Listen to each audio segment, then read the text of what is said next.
Super Punchy Face is an action RPG inspired by Jackie Chan movies and our struggle to make it as indie devs in capitalist America.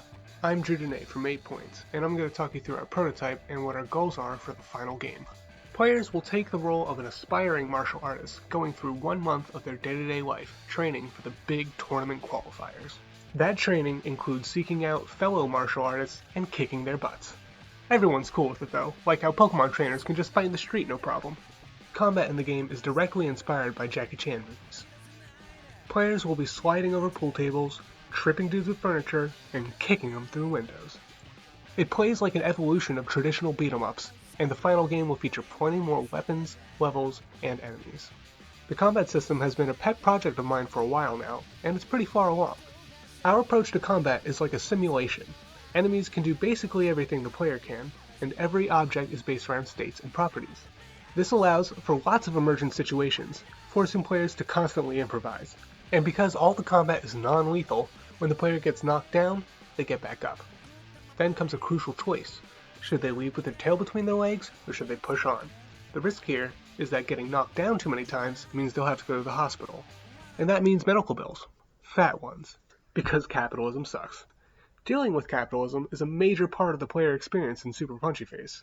When players aren't beating people up, they'll be managing their day-to-day life, trying to balance paying the bills with making time to train. The main goal of the game is to be accepted into the Global Martial Arts Regional Tournament Qualifiers that take place in 1 month. In order to be accepted, you'll need to accomplish 2 things.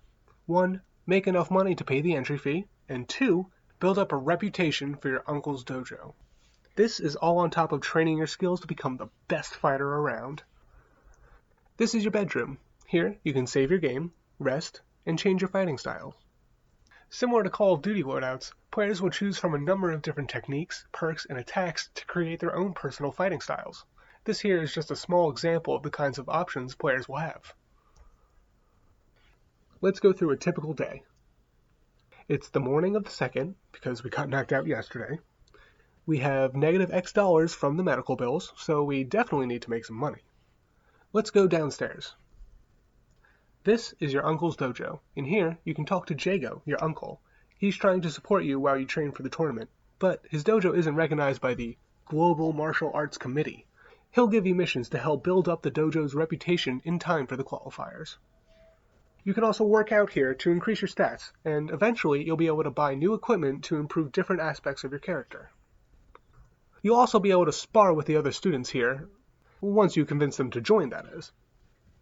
Okay, let's leave. This is the town map. Here you can select a location to visit or an action to take for this part of the day. Let's go to work. In the final game, there will be a short animation of you working at your day job. Taking this action has moved the time from morning to afternoon, given us some money, and reduced our endurance. Endurance is an important resource in the game. It limits how much you can do before needing to rest, and in combat, it determines how many times you can get knocked down before going to the hospital. Some places on the map are actual locations you can go to, like the lot. If we had the money, there would be an option to take the bus. Instead, we have to walk, which will consume some endurance. The lot is another combat level. Winning fights is a great way to earn lots of money fast, but of course comes with the risk of losing. Our endurance is low from everything we did today, so let's just go home. Throughout the game, players will have to find balance between earning money and preparing for the tournament qualifiers. This conflict is at the heart of Super Punchy Face and will surely resonate with players in this day and age.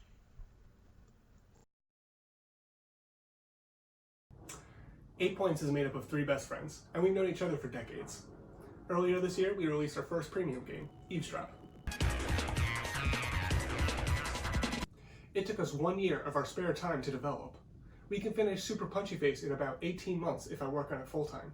And that's where you come in.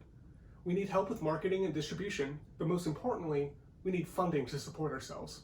We have a low monthly burn rate, we're fun to work with, and this is the game I've been dreaming of making since I first started being a game developer. I'm Drew Dene. Thank you for your time.